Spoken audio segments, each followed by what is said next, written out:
Assalamualaikum warahmatullahi wabarakatuh. Alhamdulillah, nahmaduhu wa nasta'inuhu wa nastaghfiruh wa na'udzu billahi min syururi anfusina wa sayyiati a'malina. May yahdihillahu fala mudhillalah wa may yudlil fala hadiyalah. Asyhadu an la ilaha illallah wahdahu la syarikalah wa asyhadu anna Muhammadan abduhu wa rasuluh. Ya ayyuhalladzina amanu ittaqullaha haqqa tuqatih wa la tamutunna illa wa antum muslimun amma ba'd. Fa inna afdalal hadisi kitabullah wa khairal huda huda Rasulillah sallallahu alaihi wasallam wa syarrul umur muhdatsatuha wa kullu muhdatsatin bid'ah wa kullu bid'atin dhalalah wa kullu dhalalatin finnar. Para pemirsa dan para pendengar Roja TV dan Radio Roja yang dimuliakan Allah.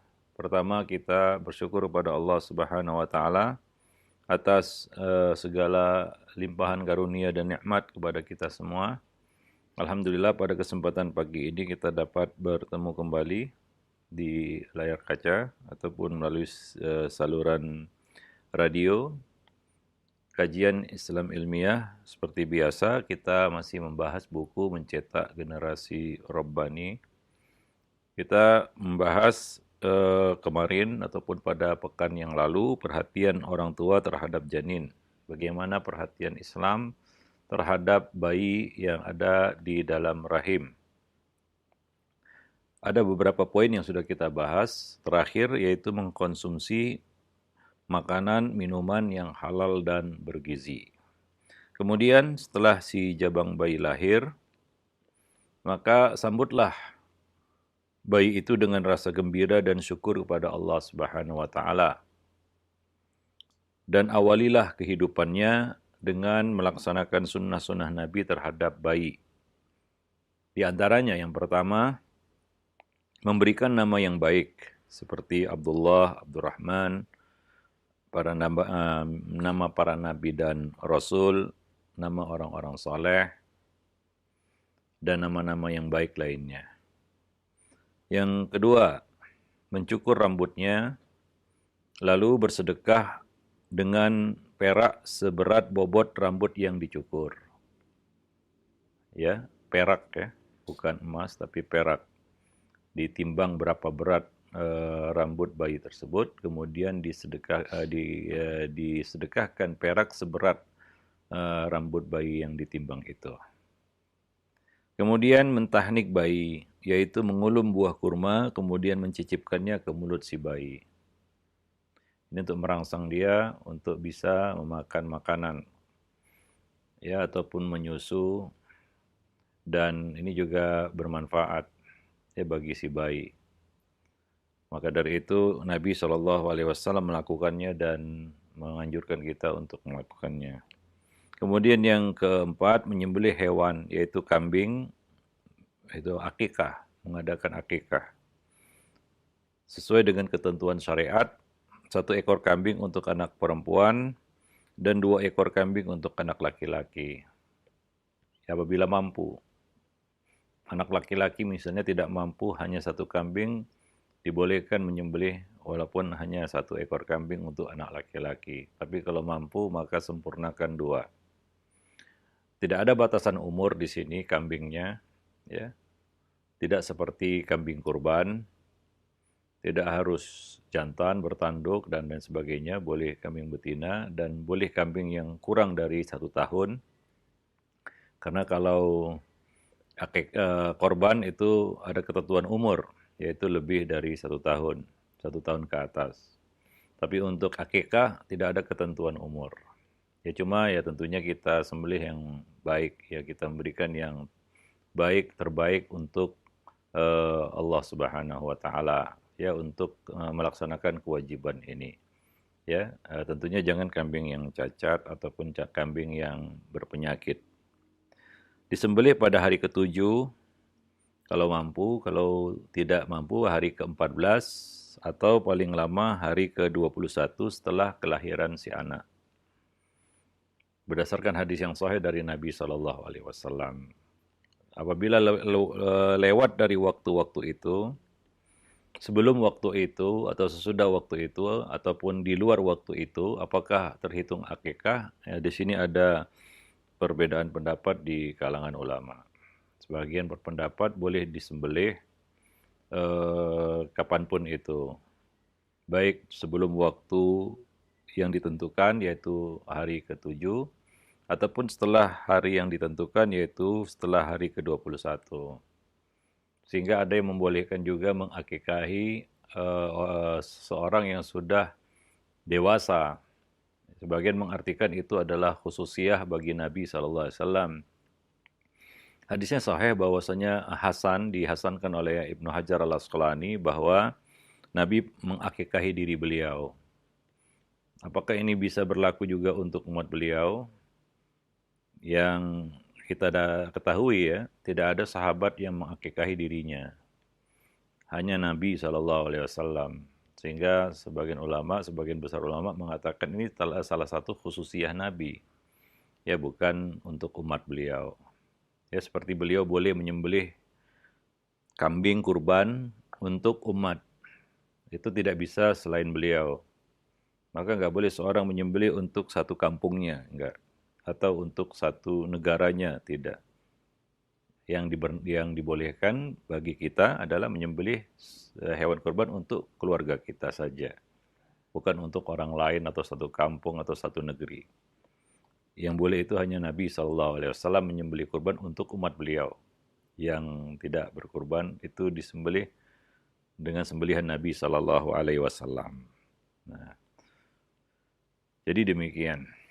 Ya, intinya adalah itu mungkin khususiyah Nabi SAW, ya, bukan untuk umat beliau. Bahwa mengakikahi diri setelah dewasa yang belum diakikahi itu khusus untuk Nabi SAW, bukan untuk umatnya. Dan sebagian mengatakan, berpendapat bahwa ketentuan yang disebutkan Nabi itu harus dipatuhi, yaitu hari 7, 14, dan 21. Karena ini para ulama mengambil mafhum adat, ya, bilangan yang disebutkan. Mafhumnya adalah di luar itu tidak disebut akikah. Walaupun dianggap sebagai satu kurbat, yaitu suatu takarrub ilallah dengan menyembelih hewan lillah, ya, menyembelih hewan untuk Allah Subhanahu wa taala, berpahala, kita bagi-bagikan kepada manusia. Itu salah satu amal soleh, yaitu menyembelih hewan untuk dibagi-bagikan. Hanya saja untuk akikah itu sudah ditetapkan waktunya. 7, 14, dan 21 hari, ya, di dalam hadis yang sahih. Maka kita ikuti ketentuan tersebut. Sebab kalaulah boleh kapan saja, maka tidak ada makna dari penyebutan hari tersebut. 7, 14, 21 tidak ada artinya kalau lewat tanggal itu atau lewat ketentuan itu boleh. Misalnya 1 bulan, 4 bulan, 5 bulan, 6 bulan, bebas. Maka tidak ada makna pembatasan 7, 14, 21. Ya. Maka lebih selamat, ya. Lebih kepada kehati-hatian, ihtiyati, kita mematuhi dan mengikuti penanggalan yang disebutkan Nabi SAW tersebut. Dan akikah ini hukumnya wajib bagi yang mampu dan gugur bagi yang tidak mampu. Ya, artinya kalau pada waktu-waktu yang telah ditetapkan itu kita tidak punya kemampuan, maka gugur, ya, kewajiban. Karena kaidah fikih mengatakan al-qudrah manatut taklif. Kemampuan itu adalah alasan dibebankannya suatu kewajiban. Kalau tidak ada kemampuan, maka tidak ada kewajiban. Itulah sifat syariat kita. Demikian juga akikah ini, kalau waktu-waktu yang ditentukan itu kita tidak mampu, maka gugur kewajiban atas kita. Ya, tidak ada lagi kewajiban, ya, apabila memang kita tidak mampu. Nah, demikian, ya. Oleh karena itu, ya, bagi yang punya kelapangan rezeki, ya, hendaklah dia menyembelih hewan akikah sebagai ungkapan rasa syukur atas kelahiran bayi tersebut. Ya, karena seorang bayi tergadai sampai disembelih akikahnya. Bagi yang mampu tentunya. Yang tidak mampu ya Allah tidak membebani, la yukallifullahu nafsan illa wus'aha. Allah tidak membebani satu hambanya, ya, setiap hamba ya, kecuali menurut kemampuan yang dimilikinya. Ya, mudah-mudahan dengan melaksanakan dan menerapkan sunnah-sunnah ini, itu menjadi awal yang baik dalam kehidupan anak tersebut.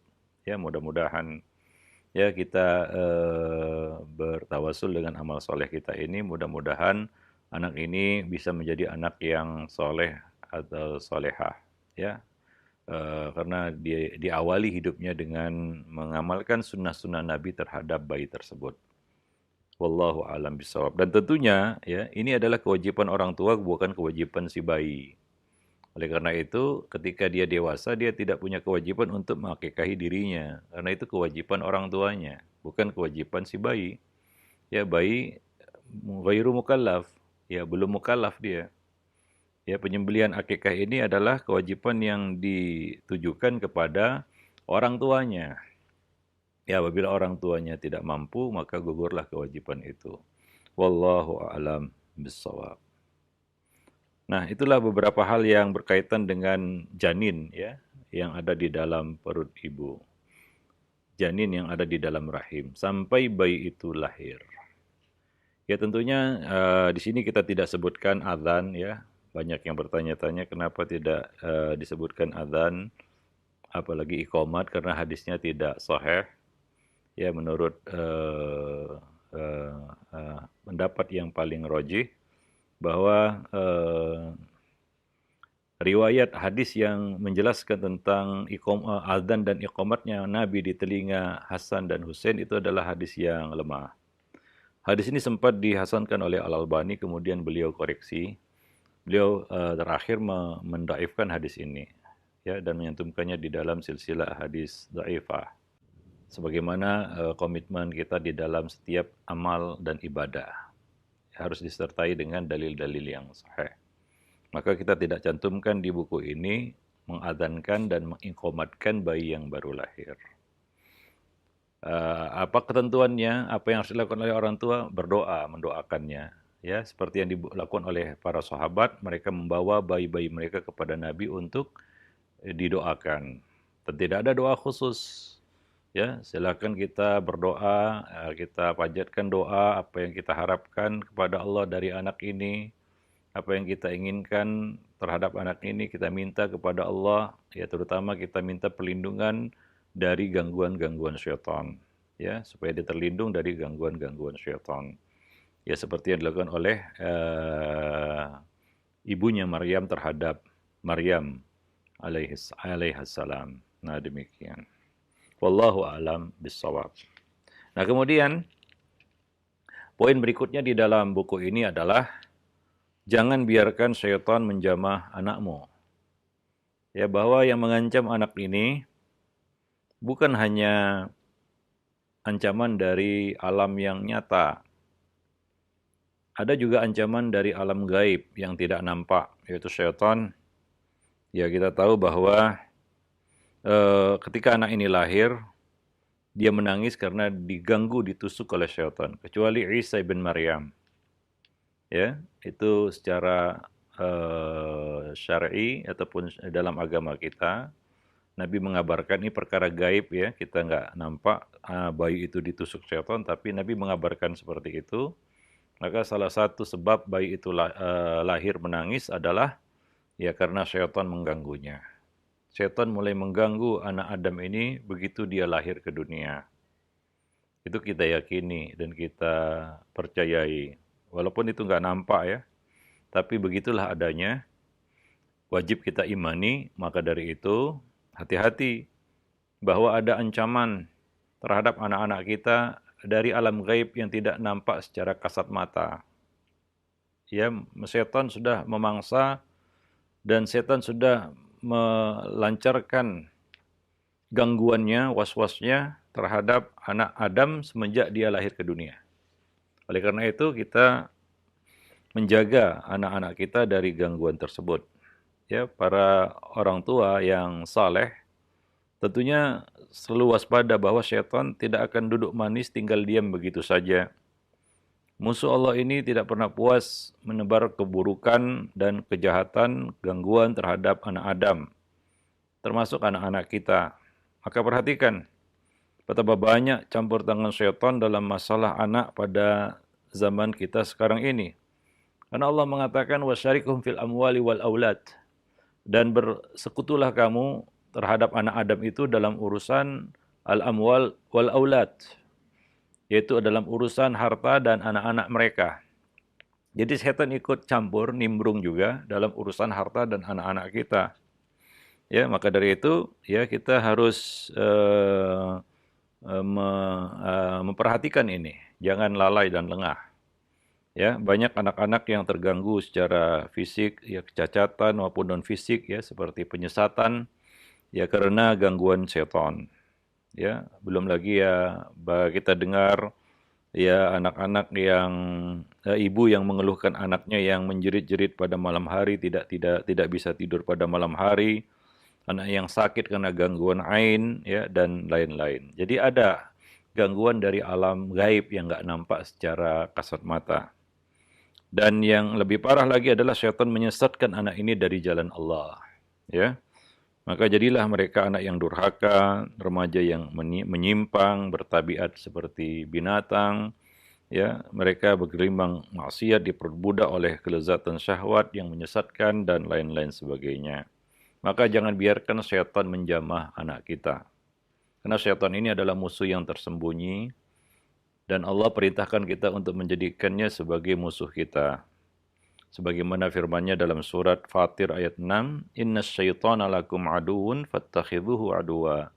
Innama yad'u hizbahu liyakunu min ashabis sa'ir." Sungguh syaitan itu musuh bagimu, maka perlakukanlah ia sebagai musuh. Ada dua hal, sebagian orang tahu syaitan itu musuh, tapi tidak menjadikannya sebagai musuh.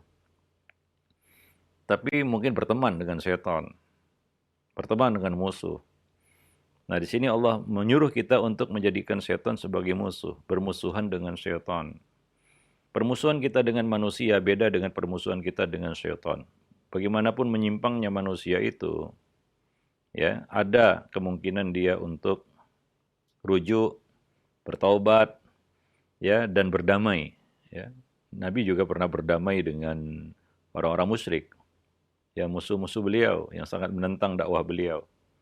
Tapi permusuhan manusia dengan syaitan tidak ada kata damai di situ.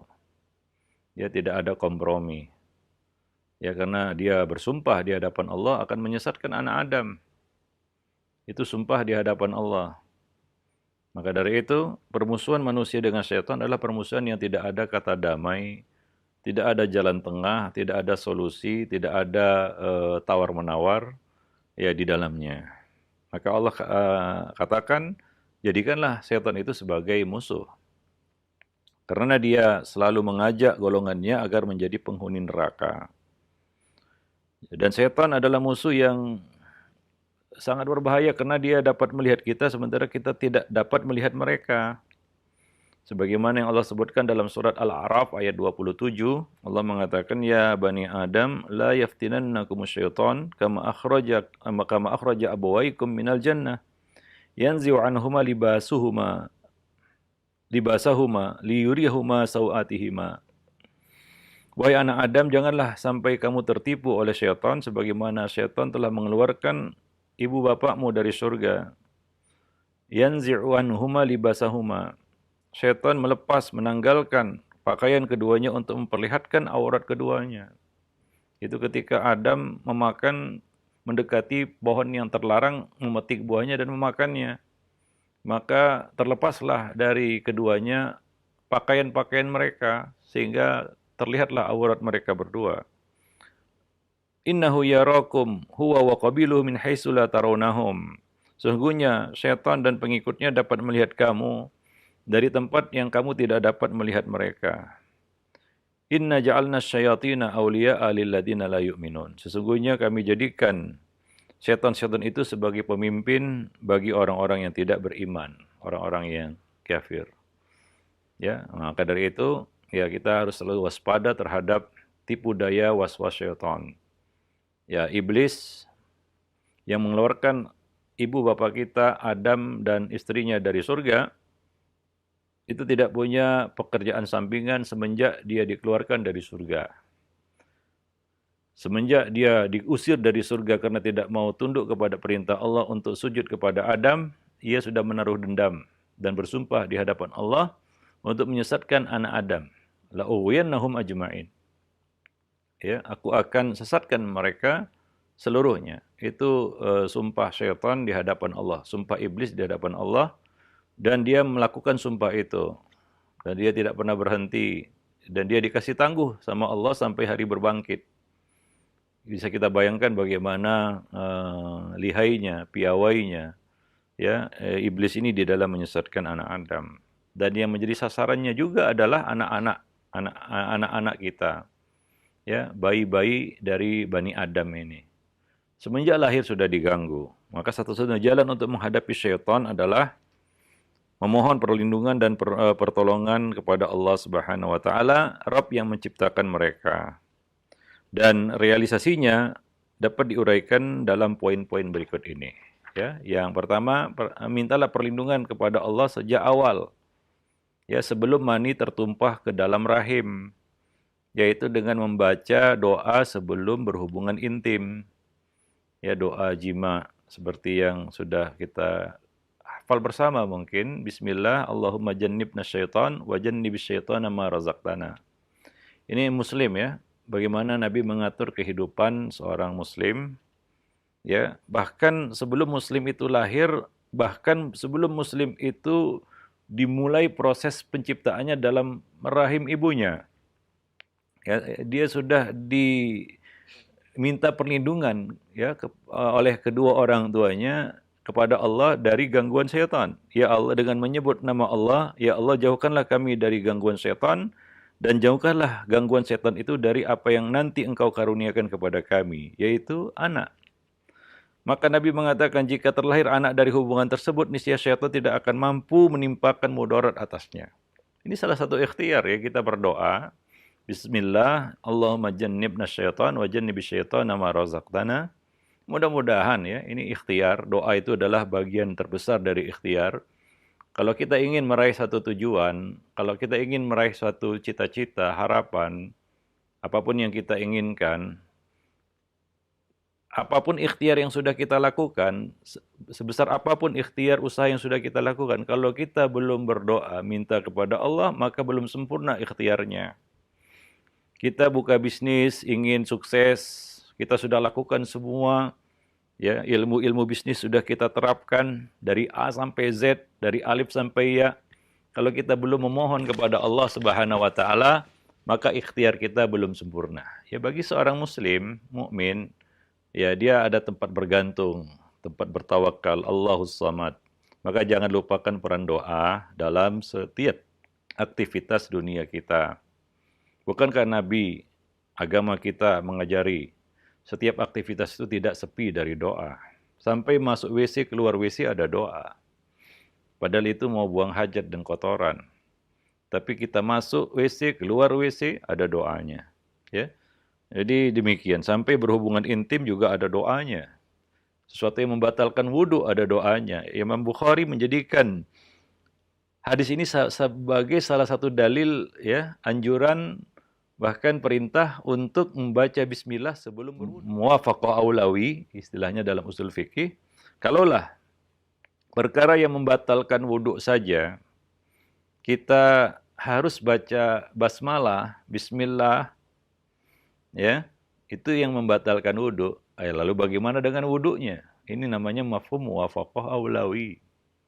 Ya, kalaulah perkara yang membatalkan wudhu saja pakai bismillah, yaitu jima, maka wudhu ya usulnya ya tentunya lebih layak untuk ya kita memulainya dengan bismillah. Jadi Imam Bukhari menjadikan hadis ini sebagai salah satu dalil ya wajibnya membaca bismillah sebelum berwudhu. Nah, ini salah satu usaha kita ya supaya anak kita terhindar dari gangguan-gangguan syaitan. Semenjak anak ini ya tertumpah ke dalam rahim ibunya. Ya, satu hal yang sangat awal, dini sekali. Jadi ini luar biasa. Ya, Islam menuntun umatnya kepada kehidupan yang terbaik. Inna hadzal Qur'an yahdi lillati hiya aqwam. Sesungguhnya Quran membimbing manusia kepada petunjuk yang paling lurus. Hari ini dunia diguncang dengan suatu musibah yang turun merata, yaitu musibah wabah penyakit, ya, COVID-19 atau corona. Seorang muslim tentunya tidak gentar menghadapi musibah apapun, seburuk apapun musibah itu. Seorang muslim tidak gentar menghadapinya. Kenapa? Karena muslim itu sudah siap jauh sebelum corona ini ada. Muslim itu sudah siap ya dengan apa? Dengan pedoman-pedoman sunnah sehari semalam. Ya, sebelumnya kita sudah membahas buku Panduan Amal Sehari Semalam ya. 2 kali kita ulang di Roja, di TV dan Radio Roja. Sudah tamat sekali, kita ulangi lagi sampai selesai 2 kali. Ya, isinya tentunya pedoman-pedoman hidup seorang muslim. Apa yang harus dilakukannya mulai dari bangun tidur sampai tidur lagi. Seandainya seorang muslim mengamalkan dan menjalankan sunnah-sunnah tersebut, insya Allah itu satu usaha terbesar di samping doa supaya dia terhindar dari berbagai macam mara bahaya. Ya, seperti bahaya yang menimpa dunia hari ini. Jadi muslim sebenarnya sudah siap. Jauh sebelum corona ini menyerang dunia, mewabah, menjangkiti banyak negara-negara di dunia. Itu seorang muslim. Ya. Zikir pagi dan petang, zikir-zikir yang dilakukannya sebelum beraktivitas, makan, ya, keluar rumah. Ya, kita keluar rumah kita baca doa. Bismillah tawakkaltu 'alallah, la haula wala quwata illa billah. Itu salah satu usaha. Ya, di mana dikatakan ya yuqalu hina idzin qad kufita dikatakan kepadanya qad hudita wa kufita wa wukita. Sungguh engkau telah diberi petunjuk, engkau telah diberi kecukupan, dan engkau telah diberi perlindungan. Ya, kemudian apa yang terjadi? Fatatanahalahu syaitan. Syaitan menyingkir darinya. Wa qala syaitonun akhar, ya. Dan wa qala syaitonun li akhar, dan seorang setan berkata kepada yang lain, ya, kaifa bika bi'abdin qad hudiya wa wukiya wa kufiya wa wukiya. Bagaimana kamu dapat mengganggu, membahayakan seorang hamba yang sudah diberi petunjuk, diberi kecukupan dan diberi perlindungan. Ya, luar biasa sunnah-sunnah Nabi ini ya. Misalnya ya sebelum tidur seorang muslim ya seperti yang sudah kita bahas sebelumnya ya. Ada 3 hal yang harus dilakukan. Yang pertama menutup pintu dan jendela. Ya, karena setan dan teman-temannya bisa saja masuk dari pintu dan jendela yang tidak terkunci. Mungkin setan akan membisiki teman-temannya, ya, wali-walinya dari kalangan manusia, sehingga kadang-kadang pencuri itu tahu aja dia, itu pintu tidak tertutup, jendela tidak tertutup. Maka kewajiban seorang muslim sebelum tidur pastikan semua pintu dan kunci tertutup. Yang kedua, mematikan sumber-sumber api. Karena kita tidak tahu fuwaisikot mungkin akan menyebabkan rumah kita terbakar, ya, karena dia berkeliaran pada malam hari. Maka matikan sumber-sumber api. Kemudian yang ketiga, menutup bejana dan kendi-kendi. Nabi mengatakan ghattul ina wa auqus siqa. Ya, tutuplah bejana dan ikatlah kendi-kendi. Fa inna fis sanati lailatan yanzilu fiha al-waba. Karena di dalam 1 tahun ada 365 malam, ada 1 malam yang Allah turunkan wabah pada malam itu. Ya, la yamurru bi ina'in laisa alaihi ghita aw siqa'in laisa alaihi wika illa yanzilu fihi dzalika min dzalikal waba.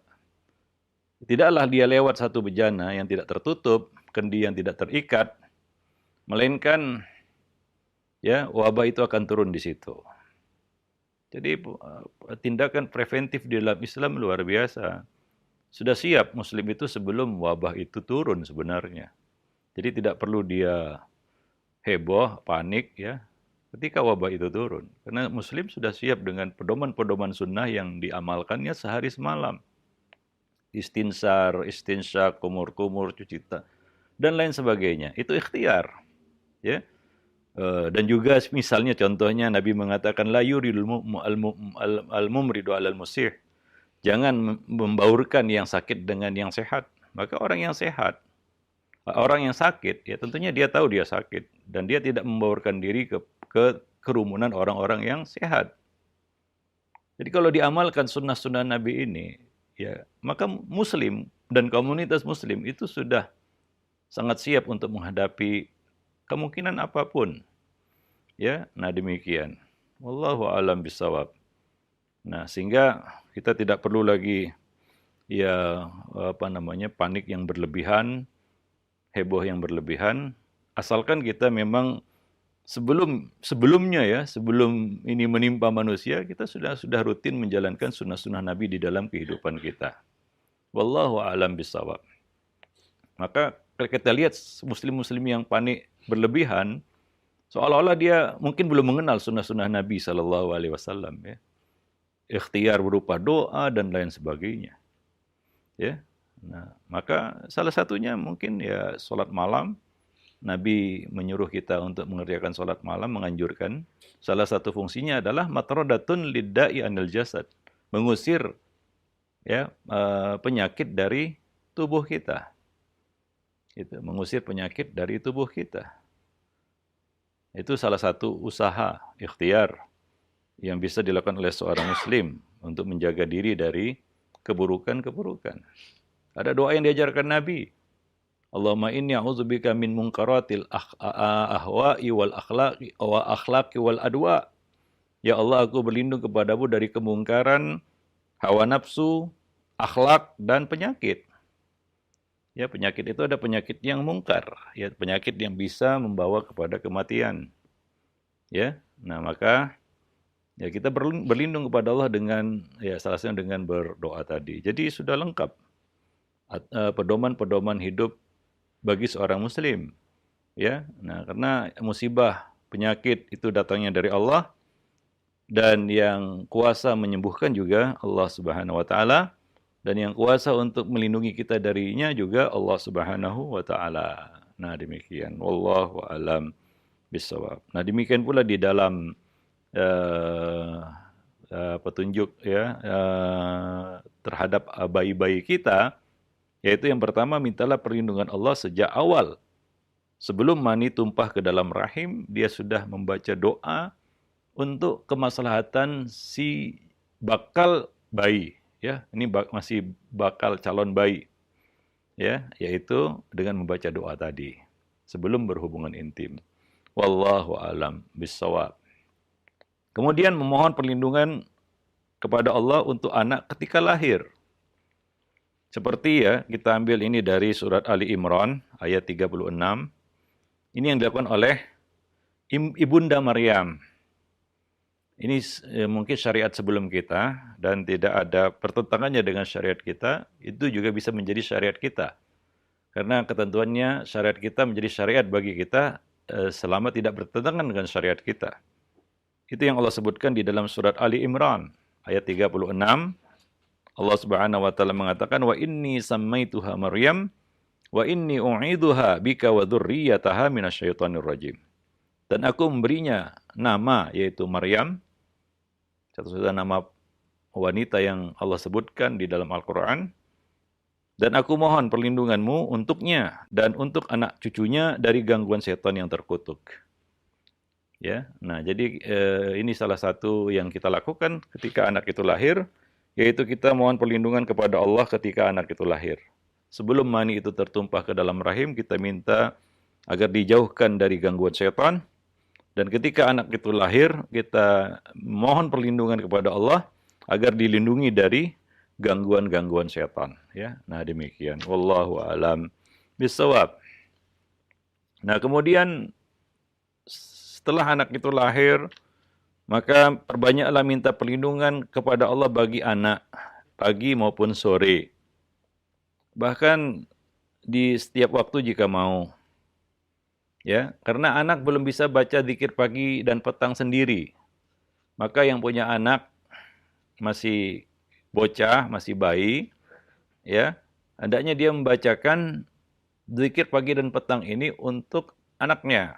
Ada zikir-zikir yang diajari Nabi untuk dibacakan kepada anak-anak kita. Ya, kecuali anak itu sudah bisa baca zikir pagi dan petang sendiri, maka ajarkanlah zikir pagi dan petang ini kepada anak-anak kita. Ya, kalau dia belum bisa membaca sendiri, maka orang tua yang membacakan untuk anaknya. Ya, doa tersebut bisa berupa ayat-ayat perlindungan seperti surat Al-Ikhlas, Al-Falaq dan An-Nas, ya. Atau membaca doa perlindungan lain seperti yang pernah dipraktikkan Nabi SAW, dilakukan oleh Nabi SAW kepada Al-Hasan dan Al-Husain. Seperti yang dijelaskan oleh Abdullah bin Abbas, ia menuturkan bahwa Nabi pernah memohon perlindungan bagi Al-Hasan dan Al-Husain.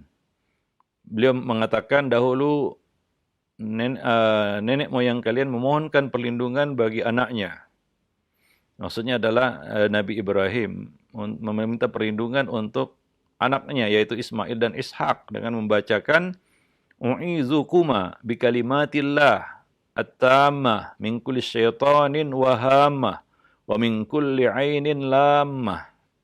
Aku minta perlindungan kepada Allah bagi kamu berdua dengan kalimat-kalimat Allah yang maha sempurna dari gangguan setan, binatang yang berbisa dan pandangan mata yang jahat. Jadi kita yang membacakan doa ini untuk anak-anak kita, minta perlindungan kepada Allah dan kita bacakan untuk anak-anak kita. U'izukuma bikalimatillahi ta'ama min kulli syaitanin wahama wa min kulli ainin lamah. Jadi 3 hal di sini, gangguan setan, binatang-binatang yang berbisa, yang bisa mengganggu dan bisa membahayakan anak ini dan pandangan mata yang jahat, yang hasad. Nah, demikian. Jadi itu salah satu usaha orang tua untuk menjaga anaknya dari gangguan alam gaib, alam yang nggak nampak. Ya, nah kemudian jangan membiarkan, ini poin yang keempat, jangan membiarkan anak kita berkeliaran, bermain keluar rumah saat malam datang, yaitu pada waktu maghrib. Ya, kepada orang tua yang membawa anak-anaknya ke masjid pada waktu maghrib, pastikan anaknya berada di dalam masjid. Ya, kadang-kadang ya dibawa oleh orang tuanya ke masjid tapi dibiarkan berkeliaran keluar, tidak berada di masjid. Maka orang tua berkewajiban ya untuk membimbing anaknya agar tahu adab-adab di masjid. Karena kita lihat banyak anak-anak yang buat keonaran di masjid itu karena memang perhatian orang tua yang tidak ada terhadap anak tersebut. Tidak dibimbing, dididik, dipersiapkan dari rumah untuk bisa datang ke masjid. Nggak ngerti apa yang dilakukannya. Ya, sholat pun dia kadang-kadang dia nggak ngerti sholat. Akhirnya dia main-main dengan temannya. Maka di dalam ketentuan sholat tidak ada shaf khusus untuk anak-anak. Karena kalau dibuat shaf khusus untuk anak-anak, kecondongan mereka untuk bermain-main itu sangat besar. Jadi mereka bisa mengisi masuk ke sela-sela shaf orang dewasa. Lebih mudah untuk mengawasinya. Nah, demikian. Ya, jadi yang membawa anak ke masjid, pastikan bahwa anak itu memang berada di masjid, bukan berkeliaran di luar masjid. Ya, karena tidak boleh ya kita melepas anak-anak kita pada waktu-waktu tersebut. Nabi SAW bersabda, "Idza kana junhul lail aw amsaytum fakuffu sibyanakum." Apabila malam datang atau waktu petang sudah menggelap, yaitu sudah sore, ya sudah malam sudah datang, ya fakuffu sibyanakum, maka tahanlah anak-anak kalian supaya tidak keluar rumah berkeliaran di luar rumah. Fa inna syayatina tantashiru hina idzin. Karena sesungguhnya syaitan itu menyebar ya, berkeliaran pada waktu itu. Fa idza dhahabat sa'atun minal laili fakhalluhum, apabila waktu malam telah berlalu ataupun sudah lewat waktu maghrib malam, ya, fakhalluhum, biarkanlah mereka. Wa aghliqul abwab, dan tutuplah pintu-pintu. Wadhkur ismallahi, dan bacakanlah nama Allah. Fa inna syaitan la yaftahu baban mughlaqan. Sehingga syaitan tidak bisa membuka pintu yang tertutup. Jadi syaitan bisa masuk apabila kita biarkan pintu kita terbuka pada malam hari. Dan kita nggak tahu ya kejahatan apa yang dia lakukan di rumah kita. Maka tentu kita pernah dengar anak-anak yang disembunyikan jin-jin pengganggu ya, ketika dibiarkan keluar oleh orang tuanya pada waktu maghrib. Ya, kadang-kadang tiba-tiba ditemukan di di sela-sela pohon bambu yang nggak susah dibayangkan gimana dia masuk ke situ. Ada yang sehari semalam kecarian anaknya baru dapat dan lain sebagainya. Maka ya Islam ya tidak membiarkan satu celah pun, melainkan memberikan suatu pedoman kepada kita untuk selamat darinya. Kalaulah gangguan setan saja, Islam telah membuat aturan-aturan yang begitu indah, ya, begitu detail supaya kita terhindar dari gangguannya, apalagi yang nyata seperti wabah penyakit yang membuat heboh manusia pada hari ini, ya, yang membuat panik dan kalap manusia pada hari ini. Gangguan alam gaib yang nggak nampak mata saja, Islam sudah memberikan panduan pedoman yang cukup lengkap, sangat lengkap. Ya, apalagi gangguan yang nyata. Ya. Nah, demikian. Wallahu a'lam bishawab. Nah, demikian. Ya, mudah-mudahan ya Allah Subhanahu Wa Taala senantiasa melindungi anak-anak kita dari gangguan-gangguan yang tidak nampak secara kasat mata ini, yaitu gangguan-gangguan alam gaib. Ya, wallahu a'lam bishawab. Subhanakallah bihamdik, asyhadu an la ilaha illa anta, astaghfiruka wa atubu ilaik. Baik, syukran jazakallah khair, barakallahu fiik kepada Ustaz yang sudah memberikan materi di kesempatan pagi hari ini dari buku Mencetak Generasi Rabbani. Mudah-mudahan materi insya Allah yang bermanfaat untuk kita semua, ilmu tambahan untuk kita, dan mudah-mudahan tentunya kita bisa mengamalkan di dalam kehidupan kita. Baik, untuk selanjutnya kami buka sesi interaktif, sesi soal jawab bagi Anda para pemirsa ataupun pendengar yang ingin bertanya perihal pembahasan kita di kesempatan pagi hari ini. Namun satu pertanyaan pertama Ustadz kami ajukan terlebih dahulu di layanan pesan singkat.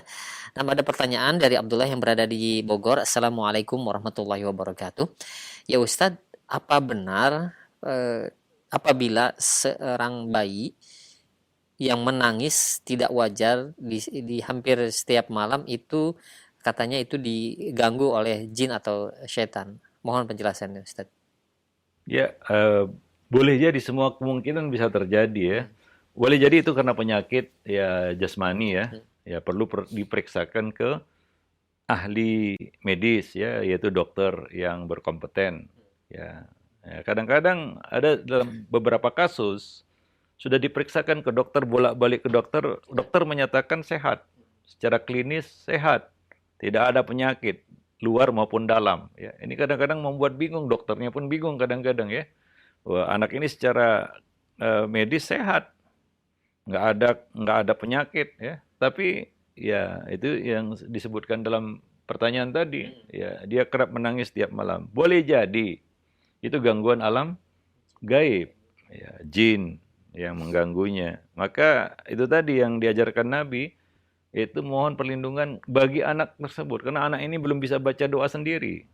Orang tua yang membacakannya seperti yang dibacakan Nabi untuk Al-Hasan dan Al-Husain tadi. Ya, wallahu a'lam bishawab. Nah, demikian. Iya, baik.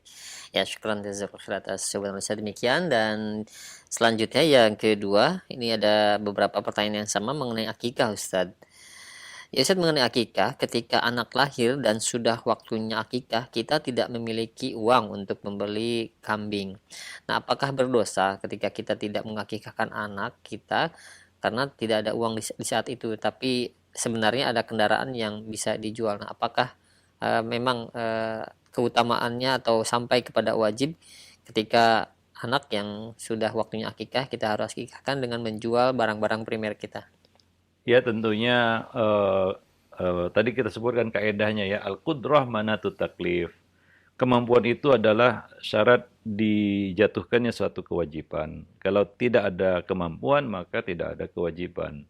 Ya tentunya tidak harus dia jual barang-barangnya untuk berakekah. Nah, misalnya dia punya motor itu tulang punggung kehidupannya, dia cari nafkah dengan motor itu, ya kebetulan dia driver ojol kan begitu ya. Ya mungkin ya.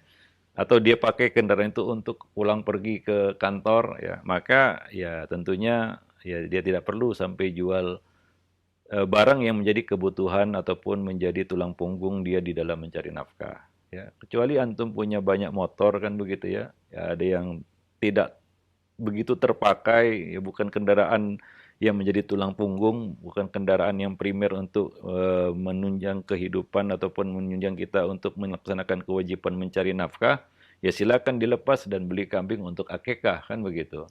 Nah, demikian. Jadi kalau tidak ada kemampuan tentunya gugur kewajiban. Tiap-tiap orang mampu, tiap-tiap orang tentu tahu dia mampu atau tidak mampu kan begitu ya. Nah, demikian. Wallahu a'lam bishawab. Tapi memang kadang-kadang wa uhdiratil anfusus syuh, ya, dihadirkan di dalam diri manusia, hati manusia, pikiran manusia itu adalah ya bisikan-bisikan kikir dan pelit gitu ya. Dia mampu tapi pura-pura tidak mampu. Nah, ini ya hanya dia dan Allah yang tahu itu ya. Nah, demikian. Maka kalau kita punya kemampuan lakukan ya kewajiban tersebut. Wallahu a'lam bishawab. Kalau memang tidak mampu ya tentunya Islam punya kaidah la yukallifullahu nafsan illa usaha ya. Nah, demikian. Wallahu a'lam bishawab. Iya, nah baik, syukran jazakallahu khairan atas jawaban Ustaz. Demikian, dan selanjutnya silakan kami berikan kesempatan untuk Anda yang ingin bertanya langsung. Mungkin sudah ada yang menunggu di layanan telepon. Assalamualaikum Pak Ustaz. Waalaikumsalam warahmatullahi wabarakatuh. Waalaikumsalam Dengan siapa di mana Ibu? Dari Hamba Allah di Batam. Ya, silakan. Mau nanya ini Pak Ustaz, bagaimana yang sudah terjadi seandainya anak udah besar-besar baru dikikahkan dan mengikahkan dirinya sendiri, itu sudah terjadi, bagaimana ini Pak Ustaz? Apakah sampai apa enggak gitu? Baik. Iya, tadi kita ya, Sudah dibahas tadi ya. Ya. tadi kita sudah sebutkan ada perbedaan pendapat di kalangan ulama dan kita pilih pendapat yang rajih menurut kita ya, Iya. bahwa itu tidak terhitung akikah. Akikah. Tapi itu bentuk kebaikan ya. Kita itamu ta'am itu salah satu jalan menuju surga juga. Ya, di samping ifsa'us salam, sallu bil laili wan nasu niyam, salah satunya adalah apa? It'amu at'imu ta'am kata Nabi, beri makan, dan kita menyembelih hewan, kita bagi-bagikan sebagai makanan kepada manusia, itu satu kebaikan. Tapi apakah itu terhitung akikah atau tidak? Tadi kita sudah sebutkan perbedaan pendapat di kalangan ulama. Dan yang rajih adalah ya kalau di luar waktu itu tidak dihitung sebagai akikah. Ya, hanya suatu kebaikan yang kita lakukan ya. Wallahu alam bishawab. Iya, nah baik. Ya, jadi tidak perlu disesali sudah ya, menyembelih hewannya ya. Tetap berpahala ya karena itu kebaikan ya. Cuma masalah apakah itu terhitung akikah dalam pandangan syariat? Nah, ini yang dibahas itu oleh para ulama. Wallahu a'lam. Iya, nah baik ya. Demikian ya untuk ibu yang berada di Batam. Tadi juga mengenai akikah juga saat ini kembali ya. Ini ada yang sudah akikah tapi ketika itu tidak tahu bayi laki-laki hanya satu kambing saja Ustadz. Ya sudah, itu sudah cukup. Sudah cukup ya, saya. Karena ya itu kemampuan dia ya. Ada dua hal kemungkinan, dia tidak mampu atau tidak tahu. Tidak tahu, ya. iya. Kalau tidak tahu ya sudah. Ya, Tidak perlu ditambah, Ustaz. nggak perlu sih. Ya. Nggak perlu ya. Kalau dia mau menyembelih untuk kebaikan ya, silakan, nggak jadi masalah. Tapi tidak terhitung sebagai hewan akikah lagi. Nah, demikian. Wallahu a'lam bishawab. Ya, mungkin disitulah kita menghargai nilai ilmu ya. Wah, kita nggak tahu ini, cuma satu. Ya, sementara ketentuannya harus dua. Laki-laki ya. Disitulah kita baru tahu nilainya ilmu itu. Kita tahu hingga kita menyembelih sesuai dengan apa yang diminta oleh syariat. Makanya para orang tua ya sebelum mereka menghadapi satu kehidupan yang lebih kompleks yaitu rumah tangga, harus banyak-banyak nuntut ilmu. Gitu. Itu tuntutannya itu. Nah, jadi baru kita terasa, waduh saya nggak tahu ini ya. Itu kita tahu nilai ilmu di situ. Gitu. Nah, kalau dianggap juga boleh sebagai akikah, maka ya nggak tahu pun nggak apa-apa gitu. Kalau salah nanti bisa. Jadi nilai ilmu jadi berkurang jadinya. Iya, betul. Nah, demikian. Wallahu a'lam. Nah, baik, sekian demikian, dan selanjutnya masih kami berikan kesempatan di layanan telepon kembali. Assalamualaikum. Waalaikumsalam warahmatullahi wabarakatuh. Dengan siapa di mana? Ibu Farah di Garut. Di mana? Garut. Di Garut, silakan Ibu Farah. Mau nanya, Iya. apa hukumnya? Ya, terputus Ibu Farah, di apa, dicari sinyal yang lebih kuat lagi. Diulangi. Mau nanya bagaimana hukumnya di sawah dengan sawah, kebun sawah. Tidak jelas, terputus-putus Ibu. Diulangi Bu, coba untuk dicari ruangan yang lebih terbuka untuk supaya sinyalnya lebih kuat. Hukumnya gadai sawah dengan sawit, kebun sawit, dan hukumnya baca Al-Fatihah, surat Yasin dikirimkan untuk orang sakit, anak mendoakan anak soleh, tapi bacanya berjamaah, apa hukumnya gitu? Ya, ya untuk yang kedua. Iya, yang kedua aja yang dijawab Bu ya. Ya, jadi ya pertama ya tentunya mendoakan anak-anak ini adalah satu kita katakan kewajiban orang tua, ya. Ya, kita ambil teladan dari para nabi ya. Para nabi juga berdoa untuk anak-anak mereka, minta kesolehan untuk anak-anak mereka seperti Nabi Ibrahim, Nabi Zakaria. Ya, mereka sebagai nabi juga tidak jemawa ya, merasa yakin anaknya jadi anak soleh begitu. Maka mereka pun berdoa, Rabbi habli minas solihin.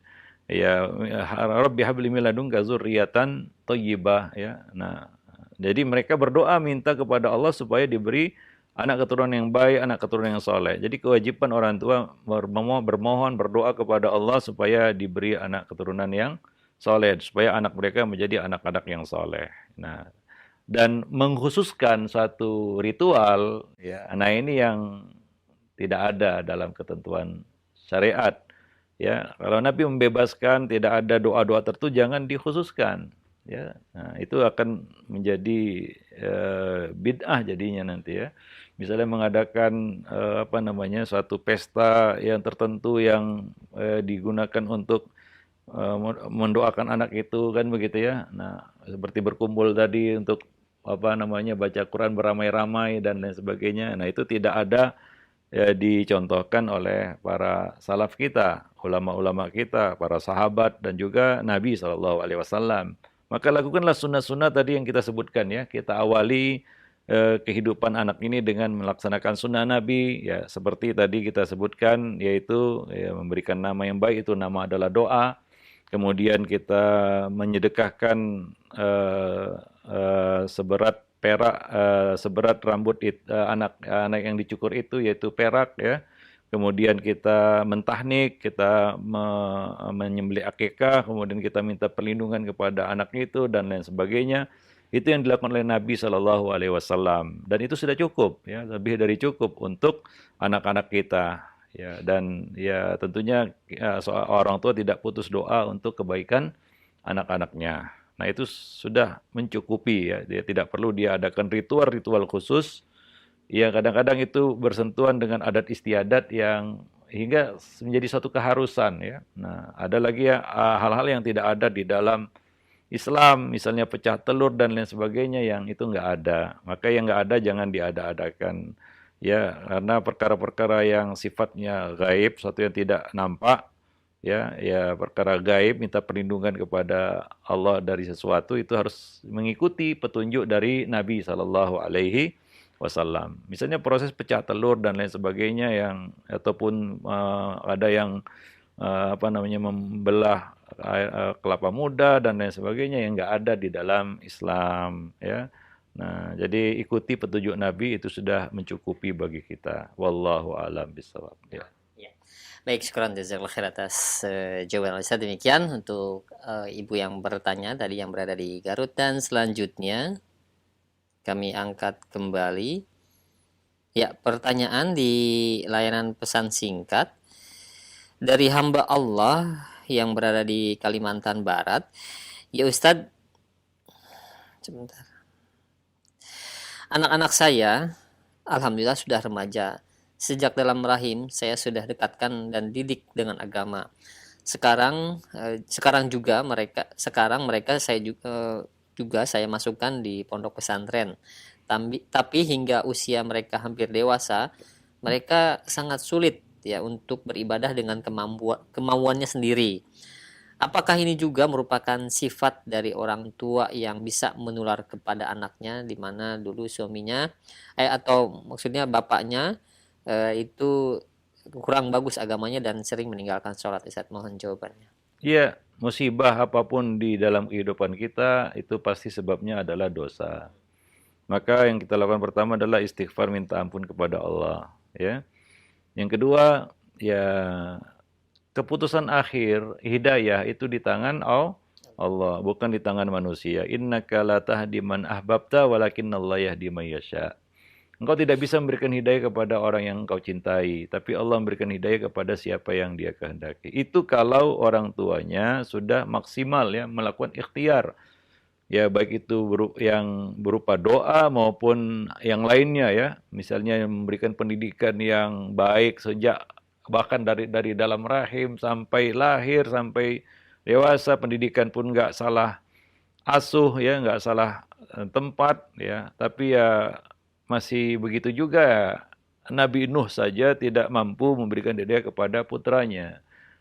Nabi kita Muhammad SAW tidak mampu memberikan hidayah kepada pamannya, apalagi kita. Ya, nah demikian. Nah, maka kalau demikian coba koreksi diri. Mungkin ini perlu kita bertaubat kepada Allah, minta ampun atas kesalahan-kesalahan kita yang lalu. Bisa jadi musibah yang menimpa kita itu adalah akibat dosa-dosa yang kita lakukan dahulu. Bisa jadi. Maka ya perbaikilah itu dengan istighfar dan taubatan nasuha. Nah, mungkin itu yang kurang. Dan juga jangan lupa beramal soleh. Ya, karena amal soleh orang tua bermanfaat juga bagi anak-anak mereka. Ya, nah seperti yang pernah kita bahas sebelumnya, ya bahwa Muhammad bin Sirin itu menambah ibadahnya, memperbanyak ibadahnya karena teringat anak-anaknya. Ya, jadi kesalehan orang tua juga memberikan pengaruh yang besar kepada anak. Mudah-mudahan dimudahkan ya. Nah, demikian. Wallahu a'lam. Sering juga ketika orang tua yang sudah capek-capek mendidik anaknya hingga besar, kemudian sudah besar itu dia ada sesuatu yang tidak diinginkan oleh orang tuanya atau ibunya atau bapaknya, sehingga si orang tuanya itu mengungkit kebaikan-kebaikan dulu, kamu saya didik seperti ini tapi sekarang jadi begini. Itu boleh tidak, Ustaz? Artinya mengungkit kebaikan kepada anak supaya anak ini sadar gitu. Ya, itu bisa ya. Karena manusia perlu nasihat ya. Apalagi anak ini sudah dewasa, dia sudah bisa diberi banyak hal, hukuman juga sudah bisa diberikan. Demikian juga peringatan ya. Nah, itu mungkin bisa dilakukan ya. Nah, demikian. Dan tentunya ya orang tua tetap orang tua. Berapapun usia anak ini, ya, dia tetap orang tuanya, ya, dan anak ini tetap anaknya, kan begitu ya. Jadi orang tua jangan mengendur gitu ya. Kalau anak udah dewasa, udahlah bukan tanggung jawab saya lagi ya. Tentunya anak ini perlu orang tua, walaupun dia bahkan ada anak-anak sampai menikah pun masih perlu orang tuanya. Ya. Sudah menikah, dia bahkan ada anak yang sudah punya anak ya. Artinya orang tuanya sudah jadi kakek nenek, tetap perlu orang tuanya. Bahkan ada yang sudah punya cucu pun masih perlu orang tuanya. Ya, begitulah anak itu. Ya, walaupun kita katakan kalau dia sudah mukallaf, sudah dia menanggung dosa sendiri, kemudian dia sudah rusyad, sudah mengatur urusan kehidupannya sendiri, tapi ya kenyataannya di lapangan anak tetap anak begitu. Walaupun sudah dewasa, bahkan sudah tua, bahkan sudah punya cucu, ya dia tetap perlu orang tuanya. Ada masa-masa di mana anak itu ya harus kembali kepada orang tuanya, apalagi orang tuanya masih hidup dan dia nilai masih sanggup, kan begitu ya. Apalagi anak remaja, hari ini mendidik anak remaja itu tentunya sangat berat ya. Banyak tantangan-tantangannya. Ada beberapa penulis buku bagaimana mendidik anak remaja gitu ya. Anak-anak puber gitu yang ya tentunya anak-anak remaja hari ini menghadapi tantangan yang tidak dihadapi oleh remaja tahun 90-an, 80-an, 70-an ya. Berbeda ya. Nah, jadi lebih berat dan lebih besar lagi tantangan mereka, dan